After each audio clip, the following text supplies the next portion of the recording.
የኮሪደር ገጾች 2 ጋሼ ዘመነ። የሰፈሩ ሴቶች ዳሌና ጡት ስፋትና ትልቅነት፣ ውድቀትና ውጥረት ጠንቅቀው የሚያውቁ ብቸኛው ሰው ናቸው። ለ30 ዓመት ጥርሳቸውን የነቀሉበት ሙያቸው በሰፈሩ ሰው ዕውቅና አሰጥቷቸዋል። ከልጅ እስከ አዋቂ ከእሳቸው ጋር ሳይደርስ የቀረ የለም። የማን ቀሚስ ምኑ ላይ እንደሚሰፋና ምኑ ላይ እንደሚጠብ፣ የማን ሱሪ ምኑ ላይ እንደሚሳሳና እንደሚቀደድ ጠንቅቀው ያውቃሉ። ጋሼ ዘመነ በዚህ ሁሉ ዘመናቸው አዲስ ልብስ ሰፍተው አያውቁም። ከሰፈሩ አማካኝ ቦታ ያለች በረንዳ ላይ ከጠዋት 3 ሰዓት እስከ ፀሐይ ግባት ድረስ የመጣ አያጣቸውም። ለሰዓታቸው ታማኝ ናቸው። ለምሳ እንኳን መነሳት ስለማይወዱ ጠዋት ሲመጡ የገዟትን ሙዝ በዳቦ በልተው ነው የሚውሉት። ሲጠግኑ ይውሉና አመሻሽ ላይ ተነስተው ኮተታቸውን የተቀዳደዱ ጨርቆቻቸውን በማዳበሪያ አጭቀው ግጥም አድርገው ያስሯቸዋል። ከነዚህ ልብሶች መካከል አብዛኞቹ ቀብድ ከፍለው ቀሪውን መክፈል ተስኗቸው በመያዣነት የተቀመጡ ናቸው።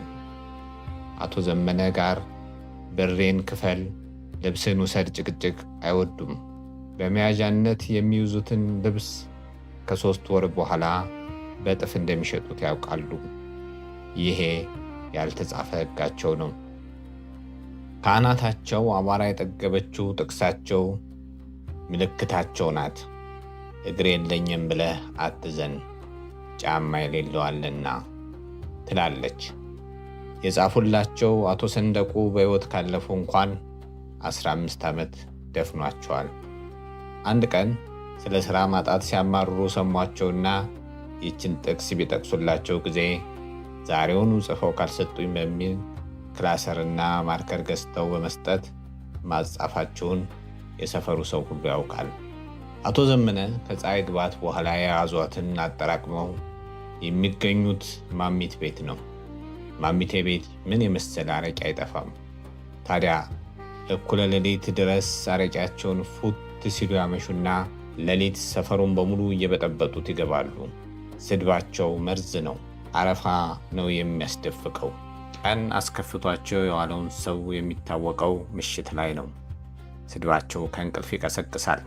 አቶ ደባልቄን አንድ ጊዜ ይሄ ጅብ እግር ብለው በአንካሳነታቸው በማላገጣቸው ሲብሰለሰሉ አድረው ጠዋት ሥራ ቦታቸው ድረስ ሂደው ካልገደልኩት በሚል መገልገላቸውን ሁሉም ያውቃል። በተለይ ደግሞ የሰፈሩ አባወራዎች አይወዷቸውም። ባለትዳር ሴቶችን ያማግጣሉ ተብለው ስለሚታሙ። ግን በምን ጊዜያቸው ቀን ቀን ሰው አክባሪ፣ ትሑትና ስራቸውን የሚወዱ፣ ምሽት ላይ ደግሞ ሁሉንም ዘርጣጭ ሰካራም። ሰሞኑን ግን ቀንና ሌሊቱ ተደበላልቆባቸው ከጠዋት እስከ ውድቅት ድረስ ማሚቴ ቤት ውለው ያመሻሉ። ዳቦ በሙዝም ቢሆን ቀርቷል።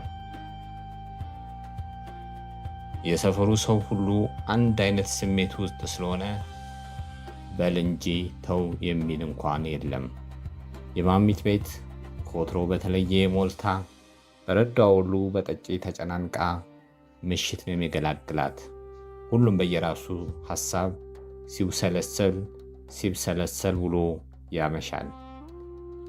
ሀብቱ ሞቅ ብሎት ዘመነ አሁን ኮንዶሚኒየም ገብተህ ምን ትሰፋለህ ብሎ ሲያላግጥባቸው ጊዜ ሁሉም ልቡና ቀልቡ ስለተቀደደ እሱን እሰፋለሁ ብለው ይመልሱለትም፣ ውስጣቸው ግን ከሚወዱት ጥርሳቸውን ከነቀሉበት ሙያ ጋር እየተለያዩ መሆኑን ሲነግራቸው ይበልጥ ሆድ ይብሳቸዋል።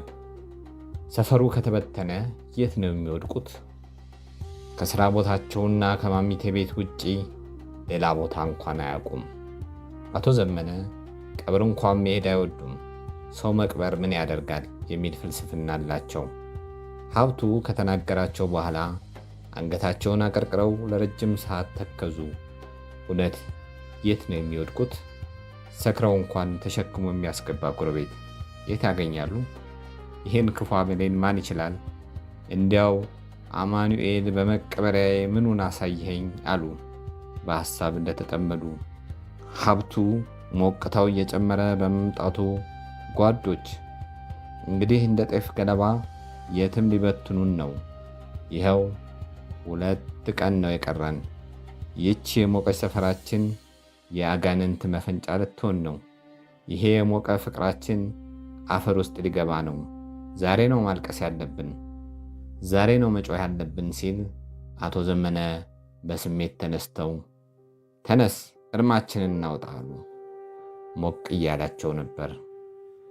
እንዳልቃሽ ጭንቅላቱን ይዞ ቆመ።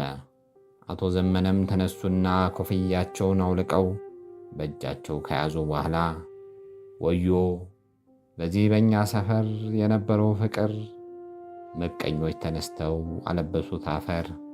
በኖርንባት ሰፈር በተሳሰርንባት ተዛዝነን እንዳንኖር ይኸው በታተኑን፣ ይኸው ፈነቀሉን፣ ድልቶን እንዳንኖር።